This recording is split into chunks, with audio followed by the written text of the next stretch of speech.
Welcome to Uncover the Human, where every conversation revolves around enhancing all the connections in our lives. Whether that's with our families, co-workers, or even ourselves. When we can be our authentic selves, magic happens. This is Alex Cullimore. And this is Christina Amigoni. Let's dive in. Welcome back to this episode of Uncover the Human. Today, it's just Christina and I. We are here to talk about one of our favorite and very much a very common topic that's coming up for us a lot in our work these days, and that is the idea of empowerment and the places that we tend to get it wrong. So, Christina, welcome back to just us podcasting for a bit. We have a good topic at hand. We do, yeah. I feel very empowered. Thank you. Feel empowered to talk about this. Talk about this. We're empowering ourselves to talk about this. Now, everybody else, well, it's your choice. Yeah. Yeah, and empowerment, just like everything else in the world, works by just saying that you are empowered. So if we just say it to ourselves, we're fine. It's like an injection. It's like the COVID vaccine. You just put some empowerment right in your arm, and 2 days later, after a brief fever, you're good to go. Yeah. If only they were that easy. Yes. As you mentioned, empowerment is not just something you declare, a little bit like pretty much like anything else. But a little bit like trust is another one. Integrity, accountability, any of those big declaration of, we're empowering you, we are trusting you. It's actually what happens on the receiving end, not what happens on the gift giving end of empowerment. Yes. Again, it's not a gift that I open up. I just got empowered. I'm feeling really down in the dumps, but thank goodness you gave me this. I know. Yes. Like if I don't feel empowered, if I don't feel trusted, if I don't feel cared for, then whatever's happening in the gift, it's not for me. Yeah. Yeah, and we dance around these words, and we often then they sometimes end up getting overused in a business context, and so we just switch to a new word that makes a lot of the same ideas, like things like trust, integrity, honesty, high value, just high communication, empathy, etc. We can use these terms, and all of them are not, they're not wrong, but our application tends to be off, and then we end up forgetting the fact that this is a two-way street. That you can't just have integrity as like well, we put it on the wall on a poster. Integrity is our core value. Everybody is now integritized. Integers. Yeah. That's exactly how it works. Now you're all integers. Now you're all empaths. Now you're all trustees. Yes. Whatever it is. Yes. And empowerment's very much that way. Like you're all empowered. Empower nerds. I don't know. I'm going to come up with a better term for that by the end of this. You're all empowered, and it's we say it like it's that easy, but it does have to be felt to be used, and it has to be continually revisited and revamped to make sure it's in the right place. And we hear things like there's great quotes out there like Steve Jobs saying, I don't hire smart people so I can tell them what to do. I hire them so that they can tell us what to do. Like you that's kind of how I walk into when I feel like things like empowerment. Like you want to have people who are there for their skills, their brains, their whatever, to give you the right information and to help you make the right choices. And you want to empower them to make the right choices for themselves so that you all get towards collective results. I think people maybe walk off the wrong path the second they hear that. They're like, okay, well, you're all empowered. Like they'll try just the statement of everybody's empowered, and then wonder why nothing has changed. The culture before was either not safe, so nobody's making a decision, or it's so empowered, people are making the wrong decisions and have no idea where the central guide is. Yeah. Oh, yeah. And actually, I'm glad that you said safe, because that's the other one that gets thrown around. Like, it's a safe culture. And I'm like, you don't get to determine that. Safety is something I feel, not something you tell me exists. Yeah.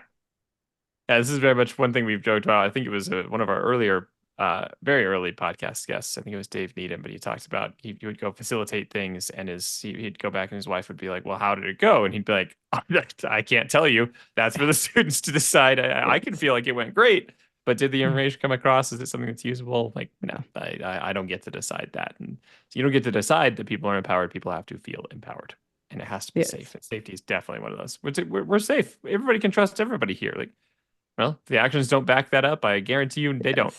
Yes, exactly. And for the empowerment piece, the two spectrums, the pendulum swings from two very extremes. And what's interesting is that the one of the struggles, the challenges of something like empowerment, trust, safety, all of them, it's not a one and done. This is not a medal. You're not crossing the line. You're not handing out certificates. And that's it. Just because you've declared it once, it's all done. Just because it's felt once, it's all done. This is a daily practice. It's just like working out. It's just like eating healthy. It's just like sleeping. We don't get to sleep once and be like, that's it. I'm done with sleep. I'm all good. And so, that's one of the pieces. But on the pendulum of the extreme, one is empowerment means I come up with some vague or slash vague, some sort of words that are put together that make sense. But I don't, but without defining the next level down. And I tell people you're now empowered to make that happen.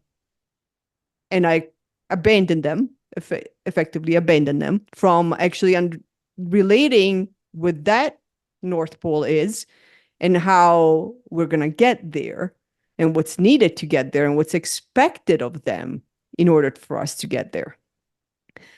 I also ignore the resources that are needed because I'm like, well, you're empowered, go figure it out on your own, which, if anybody's a business owner, well, yeah, it is. It's up to us to figure out. Nobody's actually going to tell us what to do with, Yeah, some guidelines, like we don't create our own accounting rules. We actually have to follow somebody else's rules. unfortunately. Yes. So there are still guidelines, even as business owners. We don't have a blank page on everything. We're not empowered on everything, even there. We're empowered a lot, but we're not empowered for everything. Um, and then the other pendulum is you're empowered, but then tell me exactly what you're doing every single time and don't do it that way, do it this way. And if you do it in a way that is different from what I had in mind, then you're doing it wrong. So I'm going to give it to somebody else. Yes. Neither of Yeah. those things are empowerment. That's a really good scale of it. You've got the either we're going to empower you so much that we're not going to give you any information. Like just good luck out there. Best of luck to you. We haven't defined anything for you, so I hope it goes well. And you're empowered to make all the decisions you need to. And then usually that ends up swinging back to the other end of the pendulum when either people aren't making any decisions because they're not totally clear where to go, or they've made all kinds of disparate decisions. And now suddenly you feel like you have to go back to that more other end of the spectrum you're describing, which is almost that micromanagement of, hey, that's Yeah. not how we intended this. We really need you to do this. And then everybody's like, well, yeah, we didn't get any guidance. And it's understandable kind of on both ends of the spectrum why people then feel disenfranchised and start to separate and leaders or executives might start to feel like they have to rule more with like really strict directions because nobody's going to get it done otherwise, whereas the leaders down the chain will feel like they can't make any decisions and they're going to just stop trying, and then you end up not really growing those people as leaders or letting them do those. So you start to lose that balance. And I think there's the journey of empowerment too, of like, are you showing that you can make good decisions and it can be trusted to do your best? And even though like we're all working with an unpredictable future, are you going to take accountability when it doesn't go right? And what are you going to do with that? And that's the growth as an individual person along your own journey of empowerment. And it also then requires the leaders to start to let go of those reins a little more and be like, okay, nope, I have to let this person take this. I have to let them go more. I imagine, though, I am of the two of us, you're the parent here. I imagine this is very much like parenting of just slowly Mm-hmm.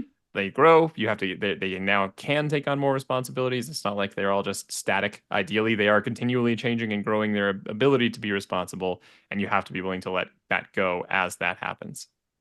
Yeah, it very much is. And it is very hard. It's hard as leaders, especially leaders when we come from we were the contributor, we used to do this, and now we're letting go so somebody else needs to do this task. So that's really hard. For parenting is it's different because it's not that we used to do it. I mean, yes, we did, but it's a different mindset. And I've experienced it this week actually with my 13-year-old. It's fun to have a teenager, by the way. That's a whole new part. Everybody says that. It's It's so much fun to you're have a 10 out of 10, one of teenager. the best parts. One of my favorite is when every response to any question is a grunt. So it is so much fun. But as a parent, you see where when they're struggling, you know exactly why they struggled because you've done it yourself. Like you've gone through that yourself to that point, through that journey yourself. And so you want to prevent that. And you can't. One of the examples from this week was my son with his math homework, which one of those people where he's really good at math, but he absolutely despises it, which is worse than despising and being bad, because then he can't get out of, you know, having to do the harder math. He can't get out of having to do it faster. He can't get out of having to learn more, because he actually excels at not doing it, but at the results, at the testing enough. But it is the one thing that he absolutely despises. And so it's yesterday. It was yesterday or the day before. I think it was the day before, where he's complaining that he has homework, blah, blah, blah. And, this whole big drama that I'm not aware of comes up, which is like, oh, I had 27 problems to do overnight, which doesn't sound right. And each problem has 4 parts. So do the math. It's like over really 100 problems that you're trying to solve. And I can't believe that this is what the teacher is doing. And it becomes this whole thing now, like there's, I'm looking for allies to back me up on like, this is not right. And I'm like, and because I'm discerning is what I do. And when I smell that something is wrong, I don't quite go down I'm not going to become your ally until I actually understand the situation and get all the data. Once I get the data, then if I need to become your ally and do something about it, I will. But first, I need the data. So then I start asking questions like, wait, when was this assigned? Yesterday? And he was like, well, no, on Friday. Like, okay, so you had 27 problems to do over the weekend because they were due Monday, and you only did some of them because then it was too much and you couldn't do it. And oh my God, you've been doing homework for an hour and you should stop. Whatever happened that I wasn't present to. Well, yes. And I'm like, okay. So what are you doing today? I'm like, well, I'm doing today's homework and yesterday's. And I'm like, okay, what was yesterday's homework was today's? I'm like, well, I don't know. I'm like, well, that's a problem. Uh, Good start. yeah. So we're going down really well on this path of what's the reality versus what's the dramatized story that I'm getting. And so anyway, to go back to to the empowerment piece, like when all said and done, he didn't have 2 days, he had 4. He decided not to start 4 days earlier to actually do the homework. And not only, but when all this drama comes out, he was on problem 26 of 27, which the last 10 were one quick multiple choice answer. So reality was slightly different from what was said. But that was one of those empowerment moments where my instinct was, well, if you had started your homework when it was assigned, not 4 days later, maybe you wouldn't be here.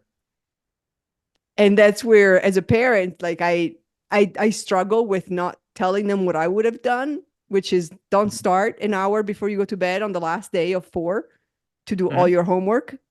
What are you gonna get? This is what you're gonna get. Yeah. You're gonna get drama. You're gonna get stressed. You're gonna be upset. You're gonna make the whole household upset. But I'm like, how is this news? You waited on something that you didn't have to wait on. But that's where it's like, and I have to after I say it and I get the grunt back. That's when I realize, like, oh wait, he actually has to go through this on his own. He has to learn what the pain is on his own. I can't tell him avoid the pain this way. I can't somehow, yes, give that. So the empowerment is to let go and watch him fall and smash his face and suffer and not say, I told you so.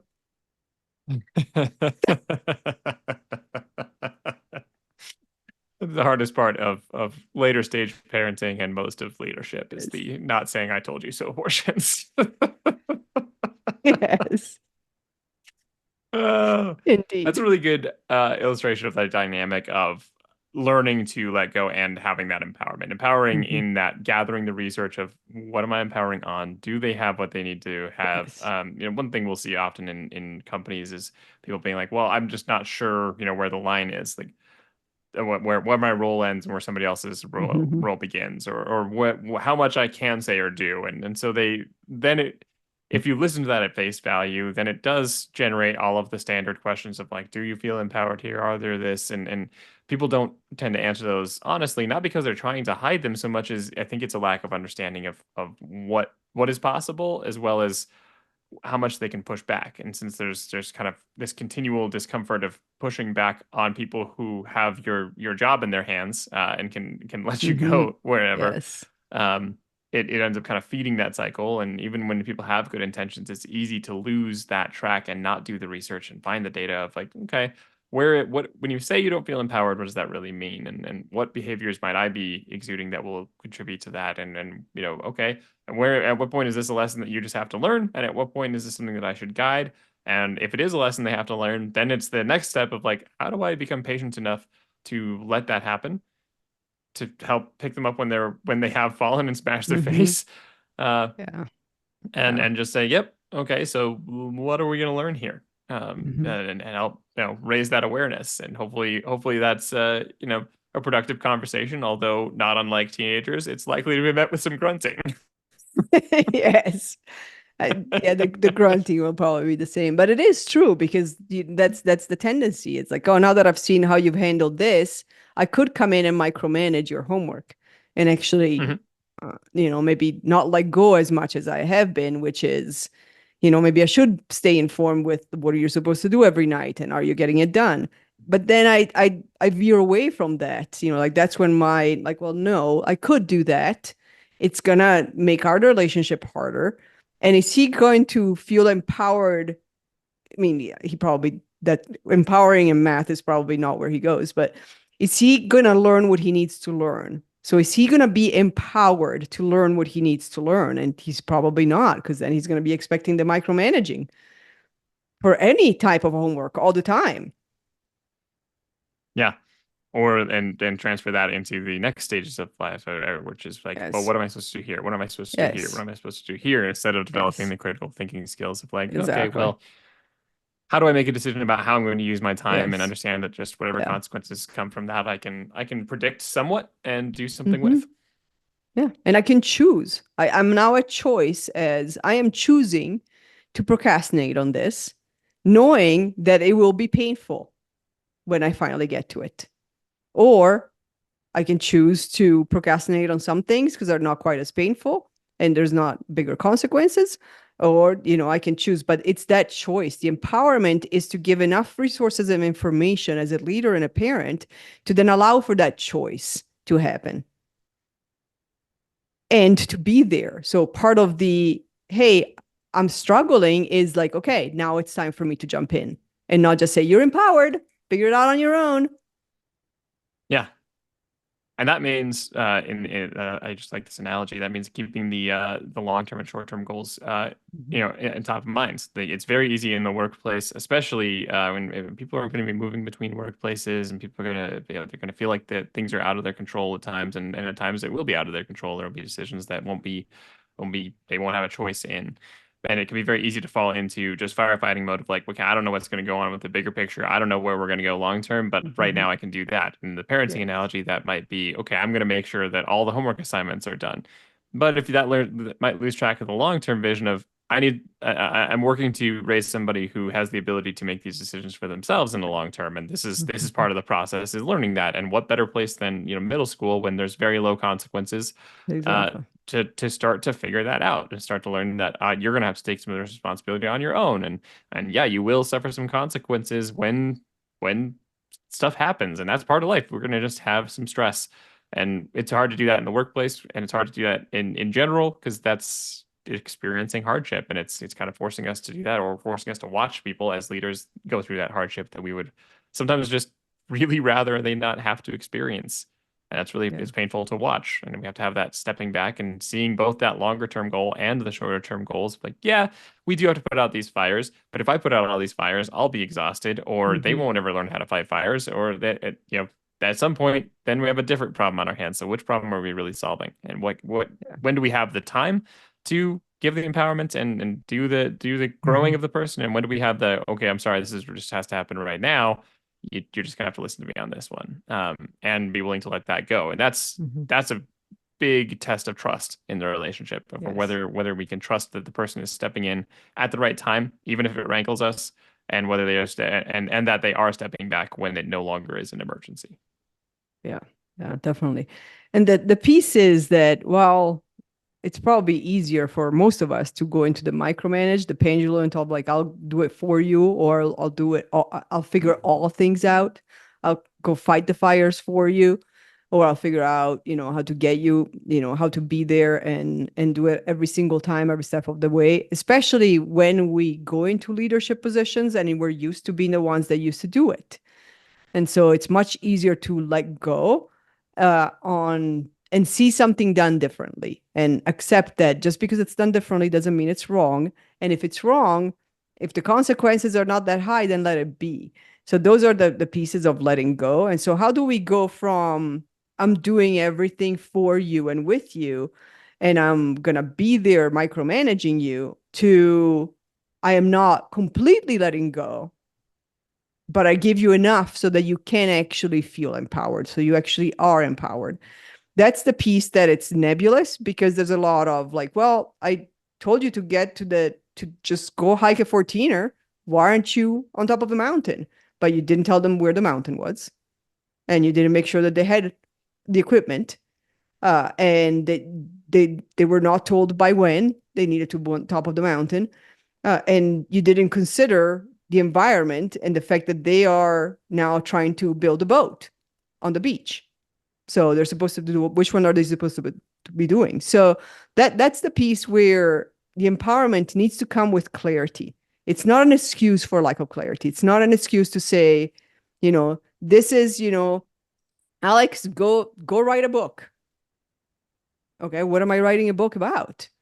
What's the end result? What are we expecting? What are we doing it for? Why are we writing a book? Do we have a deadline? What do we expect to be happening? What's the experience? It's not that simple. And then complain. I'm like, why hasn't he written this book? I told him to go write a book. I told him he's empowered to go write it. Uh, I didn't get my it- empowerment vitamins this morning. yeah, where's the book? But those are the pieces that we have to understand where that balance is. And the balance is, do we have clarity? Have we clearly understood what the outcome is, what it looks like? Let's teleport ourselves to the future state when this book is written and existing. Who's reading it? What is it about? What does it provide? What's the main topic? What's the format? Like, all those things seem like they're details, but they're details that are needed if Alex needs to go write this stupid book on his own. Yeah, that's a great way of describing it. And I think that clarity, people get confused. I think leaders can easily start to get confused on the level of clarity they have to provide. Because when you like on clarity, sometimes it'll jump into like, oh, so I have to like provide every step-by-step instruction. Like, no, you're not gonna have time to do that. And if you did do that, you won't be wrong in thinking to yourself, well, I probably should have just done this myself. Like that's probably not going to help much. So the higher and higher level you get, that clarity becomes really defining that North Pole. Like not only are you climbing a 14er, you're climbing that 14er. That's exactly 14 miles to the northwest. That is it. Like, whatever the details are, and that like here's the vision. Here's why it's important that we get there. Like here's some things to that like you can then help with like here's some things to consider. Here, we know that there's, a patch of boulders there. Do you guys have the equipment for that? We know there's three rivers to cross, so make sure you're kind of keeping track or have, dry protection gear, whatever it is. Like those are the things that you can provide clarity on and that you can just continually check in on without being like, here's the exact path and just, follow this GPS like step by step. Here's exactly what latitude and longitude you'll be at every 3 seconds. Like that's you're gonna wait you don't have to waste your time doing that. You do have to figure out how much Yeah. clarity there is, and you do have to continually be checking in because clarity is one of those communication pieces where you can say what you think is clear, but until they understand it, it's not Yes. done. And that's Yes. fine. You might be perfectly clear on that. And you might get so tired of saying it. In fact, almost assuredly, you're going to be tired of saying it because you're going Yes. to have to say it Yes. so many times. Yes. And that's still important. And that doesn't mean to change the message. I mean, you might have to change how you're delivering it, change it for the Yes. audiences. But unless you change the actual why, you change that North Pole, or you slowly like people realize like, wait, I think you were describing that 14er, but now it looks like we're looking at this 14er. Then they're going to start to Yes. lose faith in like the communications. Yes. So you have to be clear on your vision. You have to be stuck to it. And when it feels like it needs to change, you have to then communicate that change. Like, hey, we were wrong. We thought it was that 14er that we should climb. It's actually this one. Here's why we think that's important. We know it's going to be a transition, so we're going to have to go down that mountain that we started climbing and up that other one. Like that, acknowledging those things then helps guide that. So many people get tied to, okay, so I've now finally set the vision. People are finally on it. Now I'm realizing it's the wrong one. What do I do? Like, well, Mhm. you just have to make the transition, and it has all the same hallmarks, and you can still provide that Yes. clarity and still provide that empathy and still help provide the tools and make sure that people are continually aligned. And that is, I'm not saying that's easy. I'm not saying that's not occasionally tedious, but that is absolutely what's necessary so you can know what level of empowerment you need to go to. Yeah. And those are all excellent points. It's all of those things. Clarity over and over and over. And also the clarity and the validation. Just because it's clear in my head, it doesn't mean it's clear on the people that I'm communicating it to. So, and then repeat and also validate, repeat and validate, and then change your mind. Let's all change our vision if it turns out that that's not where we were supposed to go. That doesn't give us what we wanted. Yeah. Yeah. I've been learning to draw lately, and it's been a really fun just thing to do. But I cannot tell you the massive difference between the image in my head of what I'm about to draw versus what ends up on the paper. The clarity there is Yeah. just not, my ability to deliver that is hopefully going to get better over time.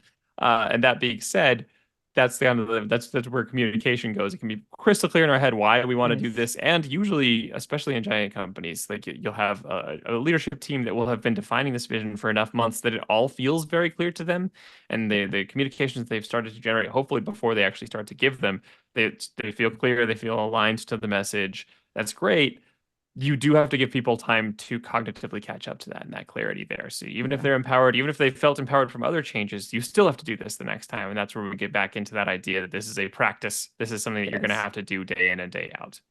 Yeah. Indeed. Not only, but as whatever you think you have clear in your mind, if you actually can't explain it, it's not clear in your mind either. Hmm. So that something that's crystal clear in your mind, you can provide enough details and examples to actually paint the picture. Hmm. If you can't paint that picture of what it looks like when it's happening in the future, it's not clear in your mind. So don't expect it to be clear for anybody else. Yeah. And please, please, please do not just throw it over the fence and say, like, you guys Yes. figure that out. Yeah, exactly. Because unless they're the I've business drawn a owners, fake shape that has four yeah, legs. You tell me what it is. yes, yes. So yeah, so that's Well, the our one last that's piece on that oh is yeah, that once you've got like the clarity exists, hopefully, yeah, you should do some work to make sure it's clear in your head. The the danger zone that easily we could fall into, and we have to continually check in on, is that once that message is starting to disperse, if even if it's between like a team of Mhm. 2 to 3 people or 6 to 7 people, now they are all starting to get a crystallized image of the future that may not be the same. The continual Yes, check-in of actually aligning yes, those, like you can be as clear yes, as you want, and if the person sitting next to you who are both yes, marching on the same what they think is the same thing, but it's actually not the same thing, yes, there then you fall into other empowerment challenges. We're like, well, I told my people to go work on this, and they might do it, and then they end up like in conflict with the other vision that's now a yes, competing vision. And now people are going to start to feel the idea of loss. So that continual yes, alignment yes. back to like making sure it's clear in my head and that's Mhm. clearly what's also clear in your head Yeah, yeah, is really yeah. And important. that's a great one because if you're expecting all 10 people, 20 to climb the same mountain and you have a checkpoint and one shows up and the other nine are somewhere else, that's not the time to say, well, they'll figure it out. No, We'll just keep marching they forward. went into 9 different directions. You may want to pause and slow things down until you go figure out where the other 9 went. Even if you have GPS trackers and you know where they went, expecting them to turn around and realize they're going the wrong direction on their own, not enough. Telling them, calling them on the phone and tell them you're going the wrong direction. And when they ask which way to go, and they're like, well, you're empowered, you go figure it out, not enough. So, Oh, I clarity. love the mix of metaphors here. Clarity and validation of that clarity. Are they repeating back what you have in your head? Yes. Yes. I think what we when and this was what I kind of thought about going into this, and I'm glad that. So I was thinking for a little while there, we've kind of branched into a different topic that is clarity, but clarity is the key component to Yes. striking the right balance of Yes. empowerment. I mean, you know Yes. empowerment, you have to provide every inch of clarity. You're going to wear yourself out, and your people are going to hate you. All like absolute empowerment when you've given them no vision of what to do or where to go, like that's a big giant blank page, and then expecting Yes. everybody to draw the same Picasso at the end of it.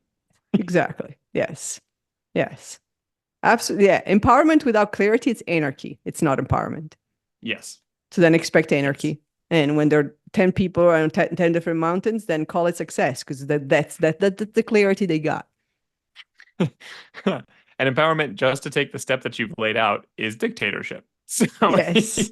Yes. find your balance. Indeed.